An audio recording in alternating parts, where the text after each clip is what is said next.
Sergei Pavlovich just KO'd Curtis Blaydes in the first round. As I predicted, we're right, guys. No more curse on the channel. The broken clock is back, and we're right more than twice a day now. So let's get back to it, guys. Sergei Pavlovich is the heavyweight knockout artist that actually has the skills to become a champ and to maintain a championship status. He will beat every other heavyweight that there is except for Jon Jones, and he proved it against plotty man Curtis Blaydes, his so-called nightmare matchup in the heavyweight division. And when Blaydes shot for a takedown, Sergei shucked him off like he was nothing, and Blaydes committed to the double leg as well. So we know that Sergei Pavlovich has some really good takedown defense.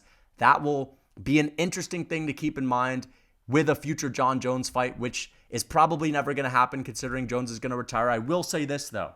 People need to relax from saying, Jon Jones better watch out, Sergei Pavlovich is coming. Listen, beating old, plotty, stuck-in-the-mud Curtis Blaydes, who is slow to the takedown, that doesn't have the finesse and speed in his entries like a Jon Jones, is nowhere nearly as capable of beating Pavlovich like a Jon Jones, who can kick at range, who has the speed and the technical savviness and the experience and the wrestling experience against lighter weight class guys and the better grappling than fucking old plotty man Curtis Blaydes, bro. All right, Jon Jones probably beats Pavlovich.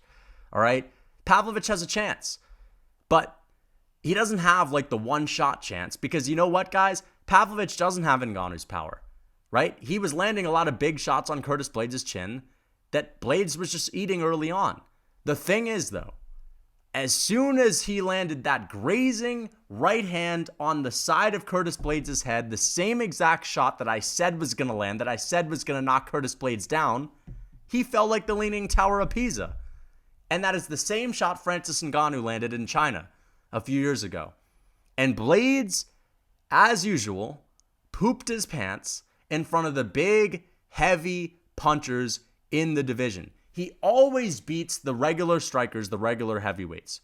Whenever he steps up to fight these guys that have insane knockout power, that are big, that are intimidating, he just shells up and he thinks too much. And I actually think he should have, shot for a takedown earlier than that. He didn't shoot for a takedown until he started to tire out a little bit, look a little bit fatigued from getting knocked down and getting punched in the face. And, when Sergei started to establish his jab, Blaydes was feeling it, man. Blaydes looked really affected by it. I also have to compliment the chin of Sergei Pavlovich because he was eating massive right hands from Curtis Blaydes, and I was actually getting worried when I was watching it live, but the guy has a granite chin on him, which is really good to know.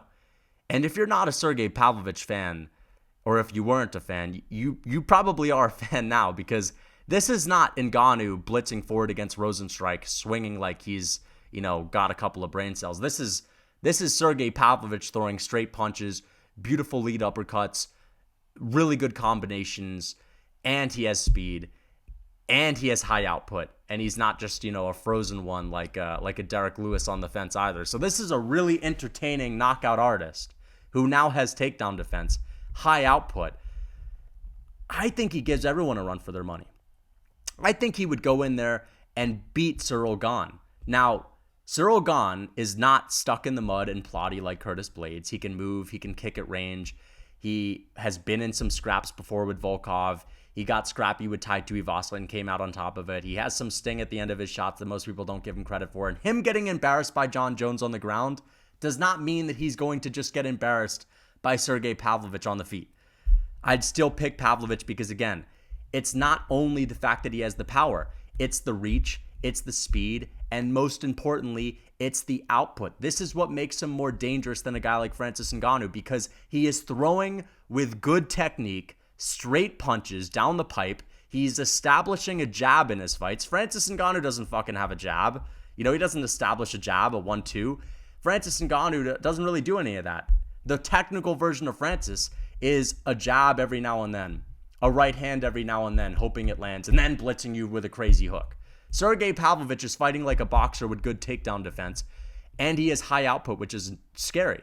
And I think he would basically pin down any heavyweight up against the cage and just land a combination on them until they're down on the mat. And he was able to knock down Curtis Blaydes twice. And that was the end. After he knocked him down the second time, it was over. And Curtis Blaydes, yet again, gets knocked out by a big puncher in the heavyweight division. This time, probably the most dangerous puncher in the heavyweight division. Maybe the most dangerous striker we've ever seen in the heavyweight division. Again, pump the brakes saying he beats John Jones. Beating Curtis Blaydes is not the same. Blaydes is slower. His takedown entries aren't as good. And the heavyweight wrestlers, guys, let's just be real. They're not that good, all right? If you have really good takedown defense, you can knock these guys out. And I've said it. If you're a lighter weight class guy and you have finesse and you have speed with the way that you enter into your takedowns, you can beat the big punchers. But at heavyweight, it's different because one shot can really change everything. And these heavyweight wrestlers are a little bit more stuck in the mud. What's next for Curtis Blaydes? I'd like to see him fight Tai Tuivasa. Someone mentioned that on my live stream. I'd love to see that fight. I don't think Tai Tuivasa has the same intimidation factor as a Sergei Pavlovich. So I think that Curtis Blaydes might fight him a little bit more freely. And I think he might shoot takedowns a little earlier. And Tai Tuivasa isn't as much of a unit. So I think he wouldn't have the same ability to stuff those takedowns. And if that's not the case, maybe you put Curtis Blaydes in there with Jailton Almeida. If Jailton Almeida can beat a guy in Rosenstrike, I'd love to see those two grapplers go at it. And Curtis Blaydes looks good on the feet. He looks dangerous on the feet. It's just that Pavlovich is that much better and has a granite chin. And, you know, Curtis Blaydes, let's be honest, man, is just another big puncher who's better than most of the other big punchers at heavyweight that has some good wrestling. But Sergei Pavlovich tonight proved that he was the upper echelon of the division. And now that I think about it, this guy is probably going to be a champion because John Jones is going to fight Stipe Miocic, and then John Jones is going to retire. And the only guy that has set himself up to 100% be in a title shot position is Sergei Pavlovich. And I don't think they're going to throw Gane in there. Maybe they'll do Aspinall if Aspinall can get past a tough guy. That's one fight that interests me. But other than that, I really think Pavlovich has his way with everyone in the division right now. So I'm excited to see Pavlovich fight for a belt. And have we ever seen 6 first-round finishes in a row? Like, this guy is different. We've never seen anything like this. This is, again, it's Francis Ngannou with high output and good skills with his boxing. That's basically what it is. Maybe a little bit less power. Really happy for Pavlovich. Again, people were calling me a broken clock, saying the Lucas Tracy curse, this and that. But, like, you know, we've been right a little bit more than twice a day. So, guys, what did you think of the fight?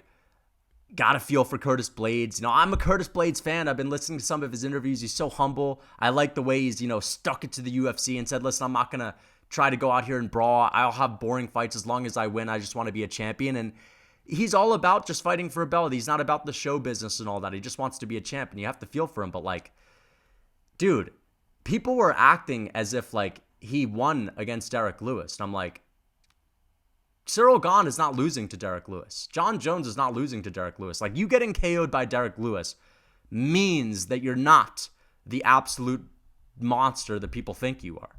Pavlovich destroyed Derek Lewis in the first round. Like, Pavlovich ain't losing to Derek Lewis. You know what I mean?